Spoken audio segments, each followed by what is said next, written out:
Hi everyone, I'm Rob Panting from OxLEP. Welcome to the second in our series of digital Q&As. Today we focus on the visitor economy.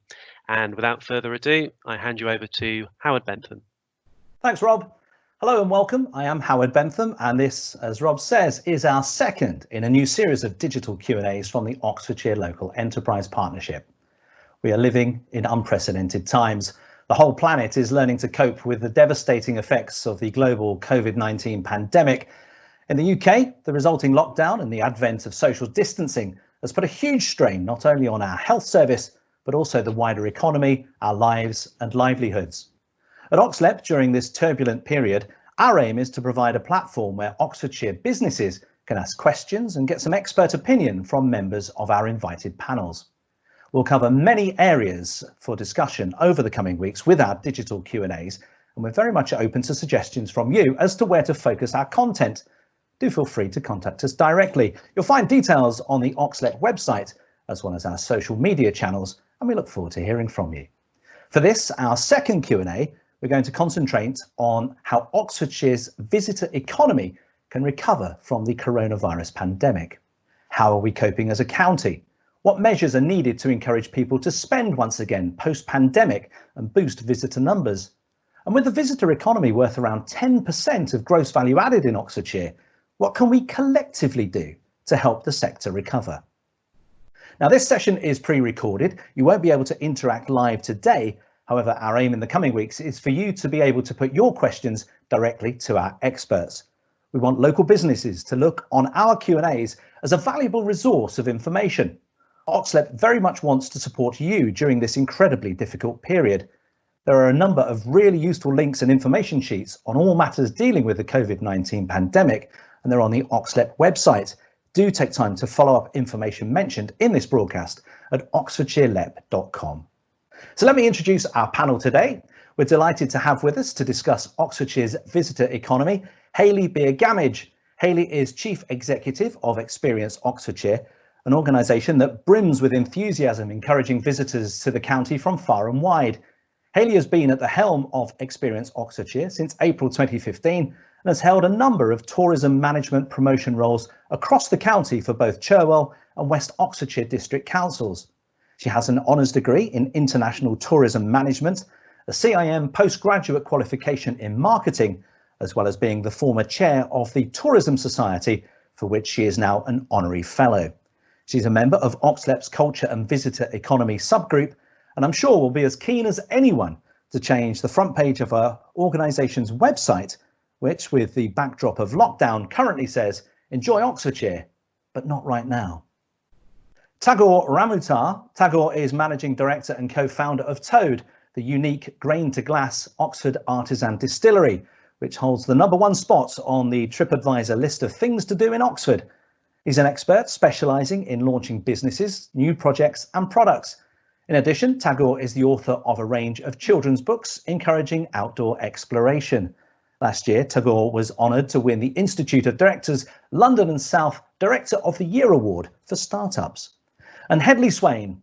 Hedley is Area Director for the South East for Arts Council England. Previously, he worked as Director of Programme Delivery at the Museums, Libraries and Archives Council, and prior to that had the fascinating title of Head of Early London History and Collections at the Museum of London. He's also a member of OxLEP's Culture and Visitor Economy subgroup. And a warm welcome to all our panellists. Experience Oxfordshire commissioned research during April this year into the business impact of COVID-19. For much of this discussion, we're going to look at their data and use it to illustrate the issues the county is facing in this sector. The report makes for some very stark headlines. Sector-wide monthly losses for April expected to be somewhere between £112.5 million and £137.5 million. 84% of businesses reporting a drop of 50% or more in revenue. And worryingly, 76 to 100% of forward bookings and business has been cancelled. So let's talk to our panel and get some expert view. Hayley, let's get a panoramic, albeit gloomy view of Oxfordshire's visitor economy and where it is currently. Perhaps you can give us a further insights as to what your excellent research found. Yes, of course. So let's start by saying I'm really talking about the value of Oxfordshire's visitor economy in the first place. So annually it's worth 2.3 billion to Oxfordshire's visitor economy and supports around 40,000 jobs. It's a really important and significant part of Oxfordshire's economy. And one that's going to be hit, really severely, as the research shows, and really why we wanted to be one of the first destinations to get that granular data on how it's impacting us now, and how we can help shape and influence and plan for recovery, really. So the team at Experience Oxfordshire undertook quite a detailed survey, which I'm sure you've all seen the results of that now. And we had a really good response. So it's a really good set of data to be working from in terms of response rates. But as you already said, Howard, it does create a very stark picture. The situation is really severe for Oxfordshire's visitor economy. And as we go into starting to think about planning recovery, I think it's very different for the visitor economy. It's going to be very phased. I think it'll be one of the most phased sectors in terms of recovery, and that's what we need to plan for. In terms of how businesses are being impacted at the minute, the majority of visitor economy businesses are currently closed. There are a few that have managed to diversify, and credit to them, but the majority of businesses are closed, and there's a lot of questions around when can they reopen and how will they reopen and what will that look like? Interestingly, from the research that came through, I think the stark picture isn't just the here and now, it's the going forward. Because whilst initially we really felt that if businesses can't open during the peak season, there's big losses to their revenue going forward. We are now getting beyond the notion of peak season, and actually if businesses can only open up again at 30 to 50% of their capacity, have they got a viable business going forward? Also coming out of the research was real concerns on the supply and demand side. Now, in destination terms, we've always very much focused on influencing the demand side of the visitor economy and trying to attract the most productive type of visitor to Oxfordshire as a county. We're going to be in a very different situation when it comes to reopening, if you like, and recovering. And a lot of it is going to be really dependent on the supply side and how much supply and capacity will we have as a destination to make sure that we're operating safely is number one. Making sure that consumer confidence is there to be visiting, and actually that the venues are open and willing to take visitors. So there's a lot up for consideration, and I think really what the research shows is the long-term pattern of forward bookings being cancelled. The majority of businesses, it's pretty much wiped out their 2020 booking pattern. So you're really looking at 2021 in terms of recovery, particularly from the international market. And how will we get through 2020, and how can we support those businesses which are so vital, not just in visitor economy terms, but in terms of those local communities and those wonderful rich assets that we have?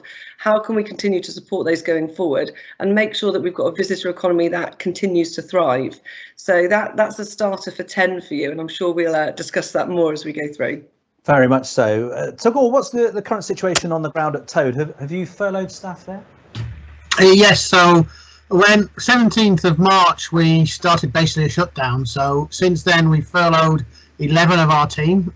We have a skeleton team there.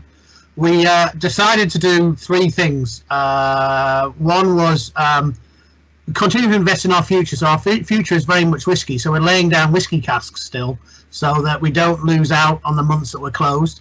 We also moved into making hand sanitizer in response to local care homes and people needing it, which has kept us quite engaged with the local community. And then we've tried to ramp up online sales.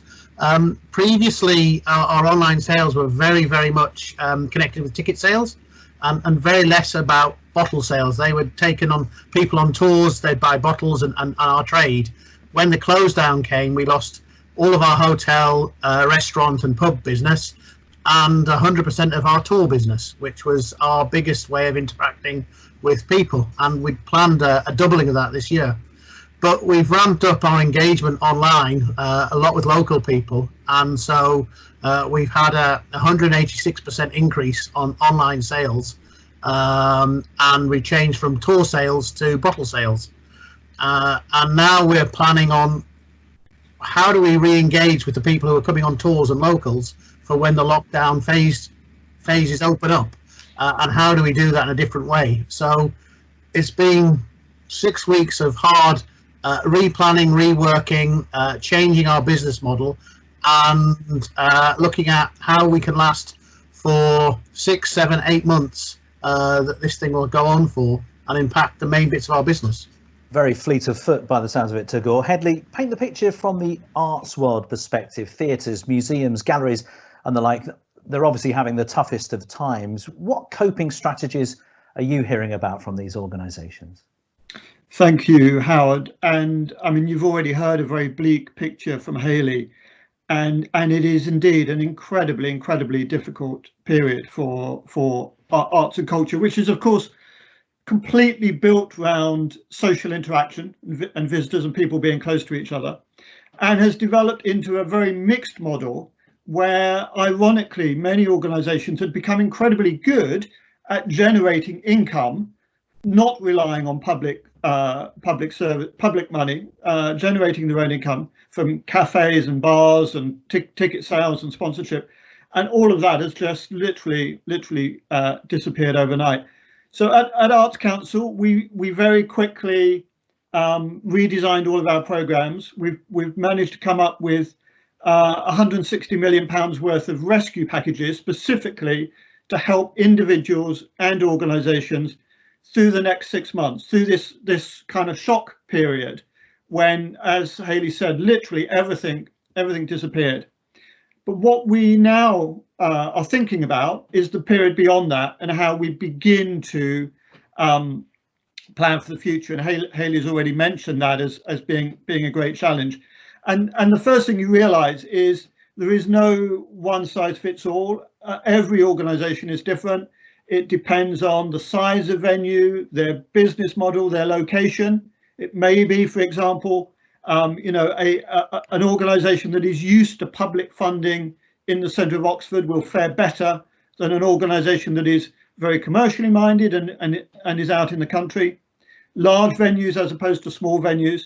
So it's very tricky. But what we are beginning to do now, we are beginning to model what some of those solutions might be. And what it's great to see in the interaction with theatres, with museums, is that they are beginning to think about that. They're beginning to say, well, what might social distancing look like in terms of a museum? What might it look like in terms of a large theatre, a small theatre? But we can't really underestimate how tricky it is. And obviously what we also don't know, there are so many imponderables. There are so many things we still don't know. We don't know how the disease will behave. We don't know exactly what government will do. And the kind of other great factor is how individuals. So even if we find we can reopen certain venues, we have to have people who feel comfortable and safe coming to them again. So there are so many difficult factors, but we are beginning now to start that planning. And the really positive thing in all of this, I think, firstly, we all know how important arts and culture and the visitor economy is. We need to get it back. We need it to be as successful as it always was. So we're all in that together. And it's great to see different organisations working together and planning and supporting each other. And I think also incredibly important is the intelligence individual organisations have with their particular audiences. And it's something we've been very good at in recent years, is building a relationship. So a particular theatre kind of knows who it is that visit them and has data on them and can talk to them and can start that conversation, ask them what would make them feel comfortable to come back. So it really is an incredibly difficult period, but we are at least beginning to kind of get over the initial shock and begin to think about, well, how can we all together move ourselves forward? We'll look a little more about restoring public confidence in a moment. Just for the here and now, though, interestingly, the take-up of grants, and this came out from the Experience Oxfordshire survey, Tagore, the take-up of grants, business rate and mortgage holidays has not been very high from the tourism and hospitality sector. Why do you think that is? None of it's been very easy. The only system that is the furlough one, which actually, though it took a long time to come into place, to I think the surprise of everyone, on the first day everyone could get on whoever wanted to, and 6 days later the money appeared. It was smooth and worked. When it comes to things like business loans, there is a requirement for your business to be profitable already. Essentially, you only get a loan if you are a business that would have had a loan before. And for companies like us who are startups, for companies who can't forecast the future, so most of the hospitality trade don't know when they're going to reopen, so I find it very difficult to do a new business plan. These all make it very difficult to get grants and loans because the requirements are onerous, as if it was an ongoing business rather than if they were a lifeline and a help. The other thing is, I think, it's a challenge for especially people who are running smaller attractions or hotels and things, is that it takes a long time to work out what to do, how to get the information together, and at the same time you're furloughing staff, engaging with them, trying to make sure they're okay, working out a new plan of getting income and reducing costs, all at the same time. I suspect as processes get easier in the coming months, and as time is created from the emergency work we all did in the first 4 weeks, that the amount of applications will go up, and hopefully the success rate will. Hayley, I mean, if the salary subsidies, the furloughing, for example, comes to an end and the sector is still restricted, paint the picture. How many redundancies do you foresee? What's likely to happen? Yeah, I think unfortunately it will be a significant number, because it goes back to what I was saying around that supply side opening up, because a lot of businesses aren't going to be able to open up at full capacity that they were before. So they're not going to be able to take on the volume of staff that they did before. And, you know, certainly the figures that we've reported at, you know, as we said, that workforce of around 40,000 people across Oxfordshire, it could be as much as 70% of that workforce don't have a job to go back to because of supply side issues. And Oxfordshire's always had an incredibly low unemployment rate, and actually the visitor economy sector could see a very, very different challenge coming on board.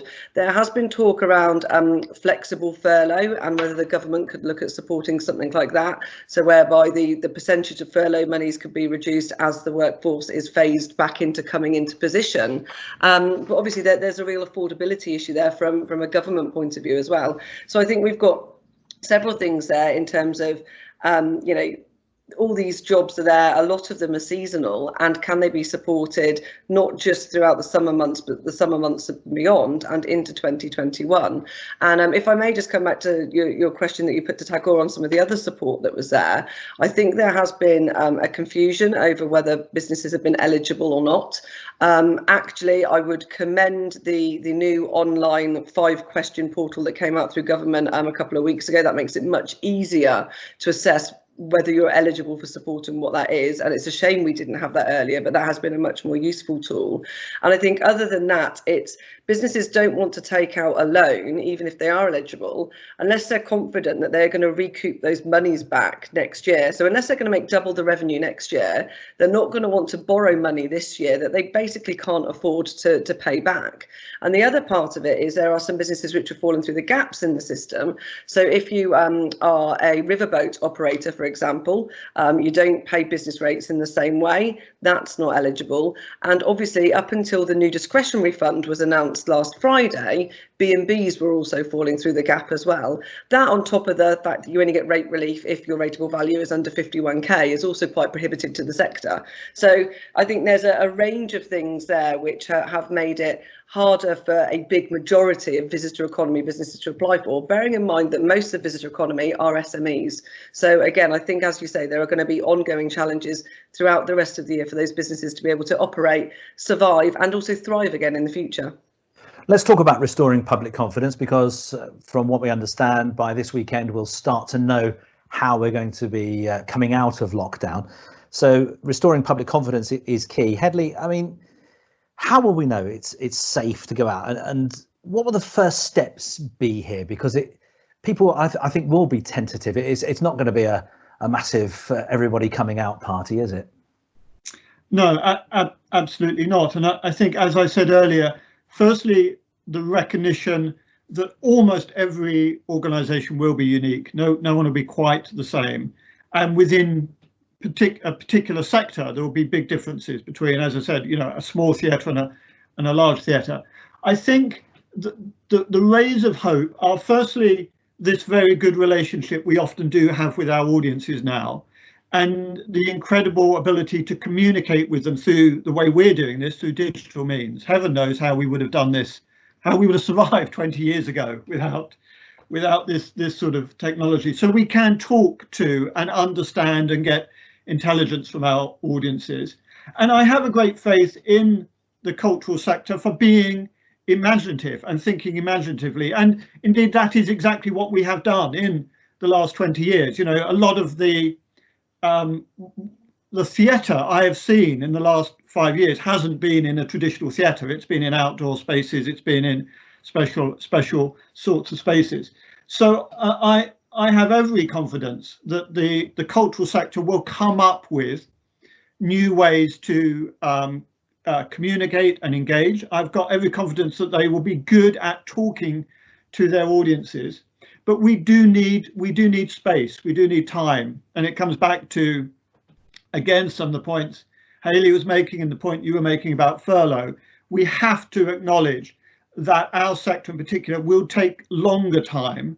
And we don't want to be the last to come out of lockdown just because we're used to having people close together. But we do need a little bit of space and time to allow us to plan for this more carefully. And as Hayley kind of implied, a lot of organisations now are acknowledging it may well be early spring 2021 before they're back to full normal. But that's not to say we can't do lots in the meantime if we give them the opportunity. And that's our conversation with central government at the moment. You know, we did everything we could immediately with our resources to make sure people survived the first 6 months. The conversation we're now having with central government is what the support needs to be for our sector to allow it the room to thrive in the future. Tagore, let's talk a bit more about public confidence and how that can be regained, and also bearing in mind that it's likely to be that most of the custom in a slow recovery will be quite local. People will not be travelling the length and breadth of the country, and they certainly won't be coming from overseas. So how do we entice the locals back into the shops, back into our attractions? I think obviously there's confidence issue in general. People have to feel safe to come out, and certain of the rules that go into place will help that. I think there's also places like distilleries, breweries, places that have done things as well. They'll benefit from the community spirit that exists and the support of locals who want theatres to still exist, etc. I think anywhere that does, I think you both mentioned outdoor. I think anywhere that can move their offering outdoor will make people feel safer. We're looking at, you know, can we start and do most of the tours in outdoor space? We have outdoor space. So I think there'll be a goodwill for the people who take the risk of opening up, as long as they're following rules that make people feel safe.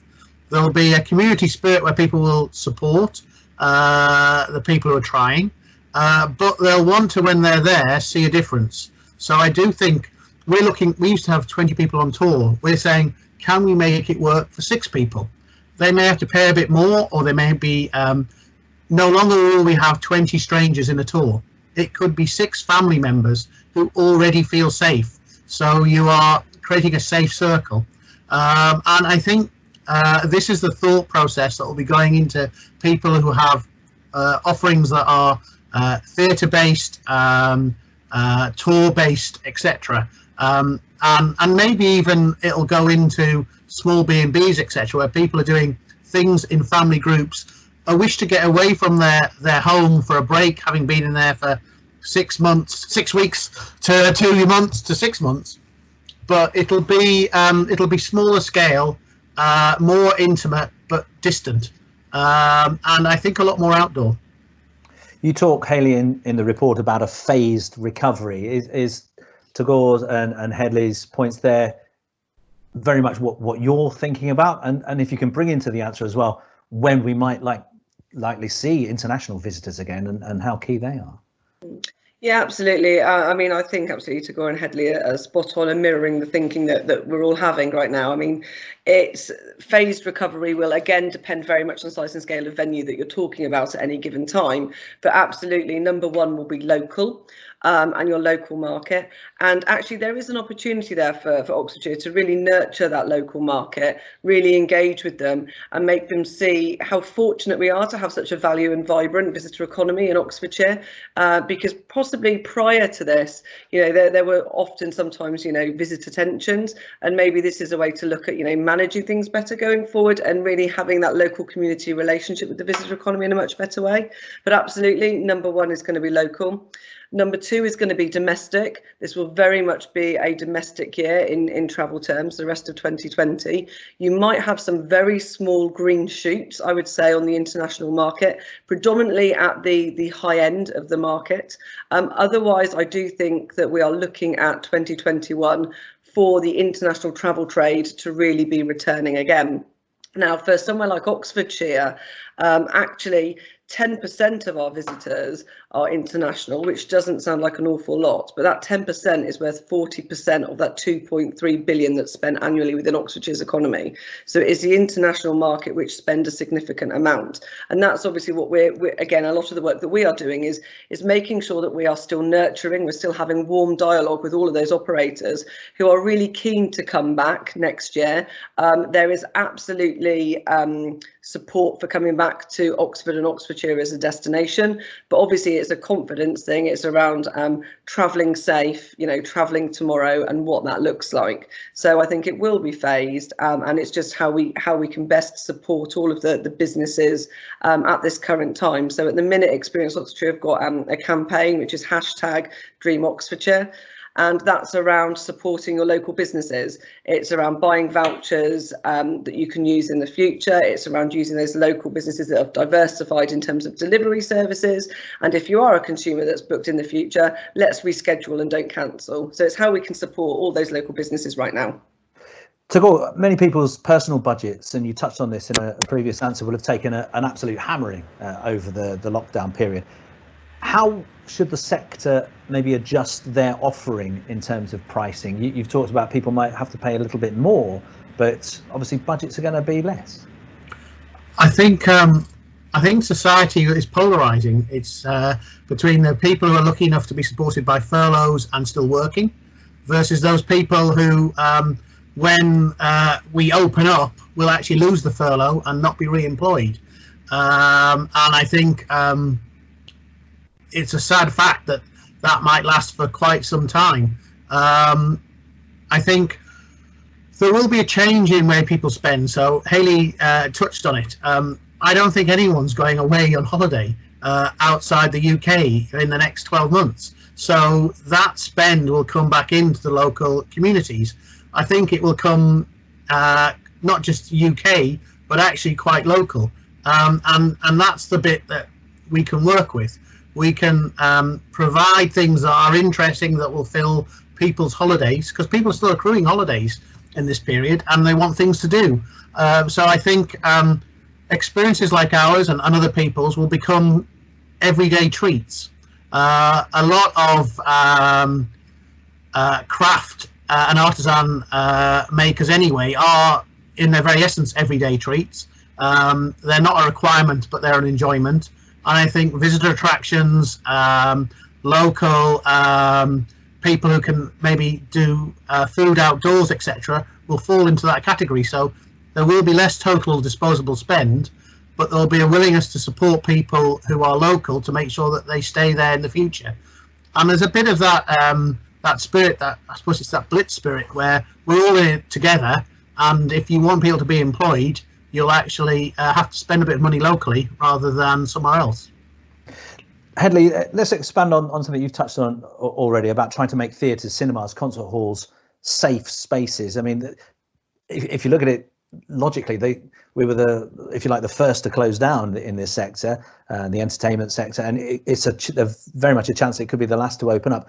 What are the practical ways of making them safer? I enjoyed the idea of the family safe unit. I think that was a really good point Tagore made. What else practically can the gallery owners, theatre owners do?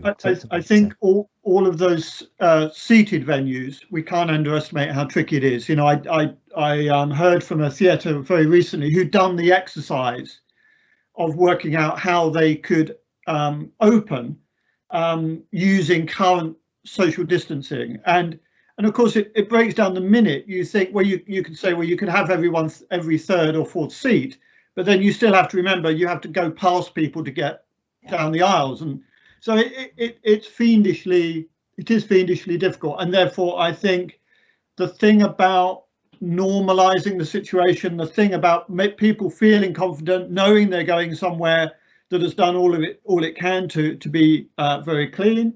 But then I also think, and Tagore and Hayley have touched on this, smaller units, outdoor, different sorts of spaces.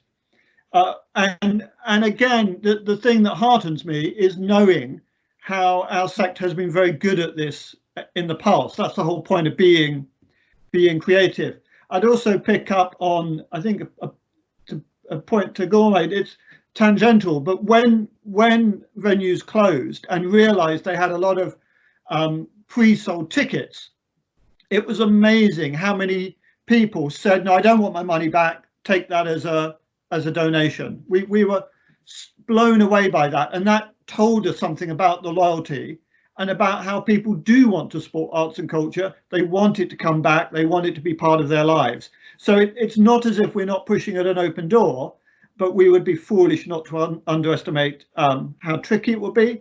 And again, I think that comes back to my point that we're going to need a little bit of time, a little bit of space to work this out. We can't rush into it, and that's where, you know, Arts Council, OxLEP, council, central government, you know, supporting the sector will be very valuable. Hayley, a lot of visitor-related businesses and retailers particularly are concerned about being able to afford rents. What should landlords, how should they be responding to their tenants at the moment? I mean, that's a really difficult one, isn't it? Because a lot of the landlords themselves, they rely on income from rents for their own purposes. So it's sort of the domino effect. We are trying to encourage landlords to be as flexible as they can and as flexible as possible with businesses. And obviously it depends on what type of landlord you are as well, in terms of what flexibility you have. So public sector landlords may have more flexibility than a private sector landlord, for example. So I think you're absolutely right. I think the rent relief, the rate relief rather, has been really well received, but people still have really high rental bills to pay, which again for the next 12 months is going to be difficult. So we would ask for some flexibility there, but notwithstanding that every case is probably a different case in isolation. Let's think about the people that are working in this sector, Tagore, for a moment. A lot of our visitor-related businesses rely on seasonal and casual staff, especially during the summer months. What impacts will an extended lockdown have on them and then the knock-on effect on the economy? Well, I think a lot of the seasonal staff have locked down back at their family units, and as the jobs aren't coming back, they'll stay in there. And employment, as Hayley said, I don't think is going to come back quickly. We were looking at things like 2 people on a Saturday would work tours in the shop. If you have 3 tours of 20 people, you need 2 people. If you do 6 people in each tour, going down to 18, you still need 2 people. This is the challenge facing almost all of the businesses, be it small or big, is you open up, you immediately get costs, but without actually getting the same income. Conservatively, people are talking about losing a third plus of the income, but actually having to have the same costs.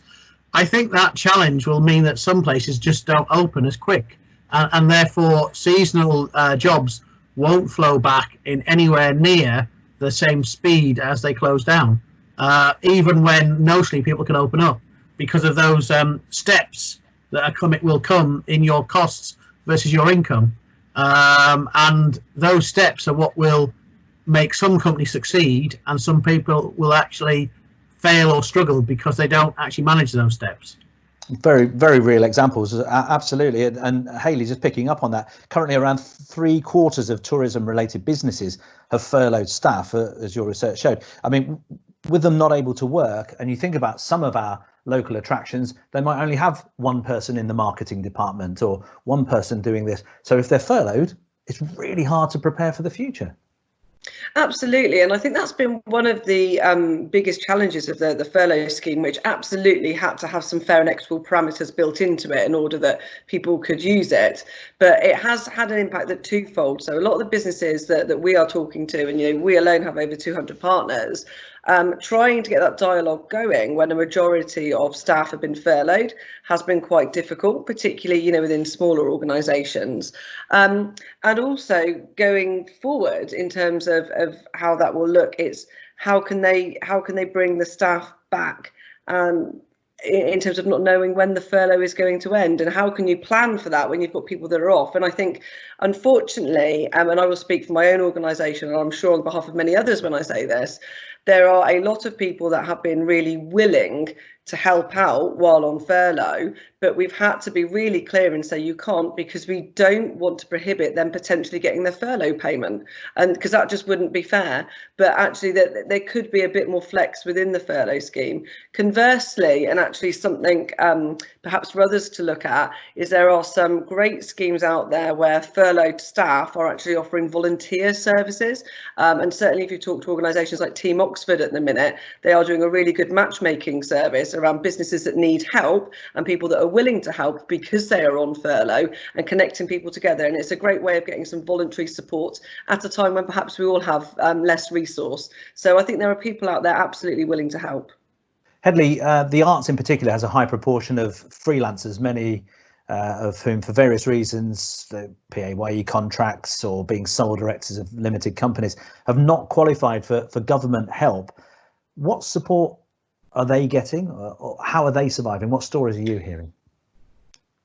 So it is very tricky, as you say. Many of them are freelancers. Many of them don't earn big salaries, haven't got savings. Also, within the arts and culture sector, there's an incredible interreliance between organisations. So you might find that the staff working front of house at a theatre are using their income to then go and produce theatre that then comes to the theatre. So it's a wonderful virtual circle in good days, and it all gets very tricky in bad days. So it is very, very tricky. Our emergency funds, the Arts Council emergency funds, have been for individuals. We offered up to £2,500 for individuals and £35,000 for organisations. And we're finding, as we work through those applications, it's exactly as being described here. And in many cases, it's to allow one person in an organisation to keep going, keep things ticking over, and start planning for the future, and to honour contracts to freelance people and allow freelance people who've lost all their contracts to keep going. So I do think in the short term, hopefully, what the Arts Council has been able to do, and indeed the other lottery givers, the National Heritage Lottery Fund and other lottery providers, hopefully in the short term that'll keep people going. But it comes back to the point I've made several times. We now need to seriously work with government, with the LEPs, with the local authorities to plan that period from September onwards, which may be a period of a couple of years in order to get us back where we need to be. I think that's been one of the things all of us have probably learned from this, how interconnected everything is. And as you rightly said there, that the man that works on the front of house is actually helping sort of produce things back of house as well. It's an amazingly interconnected system that we live in. Just going forward, Tagore, it's likely there's going to be requirements to provide hygiene facilities, crowd management, restrictions to capacity we've touched on. Thinking about how that's going to affect businesses at the bottom line, they're going to have to invest in some of this stuff. Obviously, you've been creating sort of hand gel and sanitizer, but they're going to have to be buying this in industrial quantities. Will they get any financial assistance? How do you think this will play out? I think there's I think that some rules will be set centrally, and then I think some sectors will actually work with those to create sector standards that people can work to. So I would imagine that, you know, the Arts Council will look at what they do for theatres to try and get a standard. I think I'm working with sort of 16 whisky distilleries, and I think that might be a good challenge for us to look at the same thing, etc. So I think there'll become sector standards that we can each work with. And I think of the PPE, a word that most of us didn't actually know what it stood for until very recently, there'll be things that are easier to get hold of than others. So strangely enough, things like sanitizer, almost every distillery in the country, which there are over 300 now, is producing sanitizer. So things like that will be relatively easy to get hold of. The things that will be hard are the things that the public need and businesses need. So things like face masks. If you look at any decent supply, it's 6-7 weeks away to get them. So if the rule says we need face masks, the business and the person is going to try and invest in those, and they're 6 months away, or 6 weeks away at least. So I think there'll be a time lag between rules going in and us being able to actually incorporate them, and then there'll be some changes in society. So is it the requirement for the person to provide these things, or is it the requirement for the business to? So you come onto a tour in the distillery, of course, you expect to see hand sanitizer there, but do you expect to be given a face mask? Or do we expect them to bring a face mask? The same going into a theatre or a restaurant. So I think this is the challenges that will take some time to think through, and then the things that we don't have a lot of them in the UK producing, like face masks, they'll take time to get supply chains up and running that can actually meet it. And Hayley, I mean, looking at some of the large investments that were planned in this sector in Oxfordshire, Creative City at Upper Hayford for one. I mean, what's the current situation with new investors? What are you hearing? Well, we haven't heard anything to date on investment stopping or halting as part of this. And I think probably that's because, as you know, if it's a significant investment, often that takes a number of years to get the investment, to do the build, to open up, etc. And as I said, I think confidence is strong going forward. It's this short to medium term period which is more concerning. And actually, you know, we've heard that there are some projects, significant projects, that are still going ahead. You look at the Mullen project in Great Chew, which has now been approved. You know, that's a £250 million inward investment. That is construction jobs, 2,500 jobs. That is going forward 300 permanent jobs in the visitor economy, and that's all gone through in the current climate, and that's something for us all to look forward to in the future. So actually, I think now is probably the time to really be working hard on inward investment, so that 2, 3, 4, 5 years plus, you know, we've got much more vibrancy and investment to look forward to. Let's start to bring our conversation to a close. Final words from each of you. Tagore, how long do you think it will take for visitor-related businesses to recover to the kind of trading they were seeing prior to the pandemic? I think a lot depends on whether we see a second peak, but I think it will be 12 months before people are actually feeling really very, very comfortable. I think some things will change permanently, so I think more people work from home anyway. So some bits of the economy that are related to visitor one, like, you know, sandwich shops, etc., may never get the same level as they were before. So I think it's 12 months, but I think some things will change permanently. Hedley, will the arts survive this, or will it be a very, very different landscape in 12 months' time? They absolutely will survive, and I think we will come to a time when all of this stuff is so hardwired into us as being of value that I think we will desperately want it to remain. So I do have confidence that a time will come when we're packing into theatres, that we're going to big exhibitions in museums, that we're going to carnivals. I have no doubt about that at all.